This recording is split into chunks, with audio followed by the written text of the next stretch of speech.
So as a men's coach, I speak to a ton of men every single week. Like a lot of dudes, and these aren't even my clients. These are just the guys that are curious about how to be a client and what that process looks like so they can improve their lives and relationships. And here is by far the number one pattern that they admittedly exhibit that causes strain on their marriages and what to do about it so that you don't end up divorced and with half the shit that you currently own. And that pattern goes a little something like this. At some point within your marriage, you're human and you make a mistake, and you promise that you're going to do better, and you're intentional for a few weeks. You're kinder, you're more compassionate, you're less defensive, you're choosing to do better within that marriage. But then life gets crazy. You got kid stuff, house stuff, work stuff, and you kind of slide back into some old patterns. A few months go by, and you end up making another mistake because you're in those old ways, in those old patterns, and this cycle continues and continues for years on end. And again, this is not to say that their wives are perfect, because they're not. They're also human. But these guys that I'm having conversations with, they're opening up, admitting that this is the pattern that they exhibit. And long term, it's going to make things fall apart. And if you're one of those guys in this situation where you're showing this pattern of,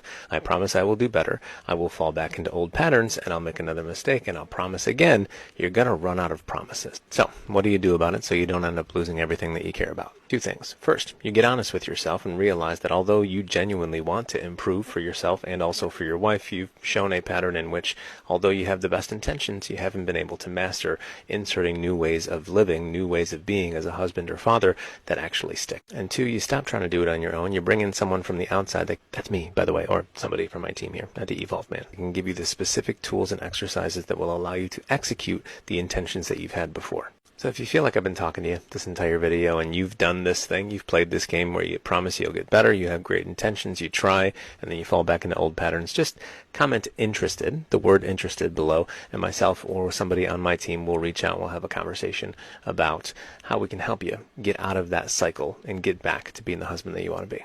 All right? Okay.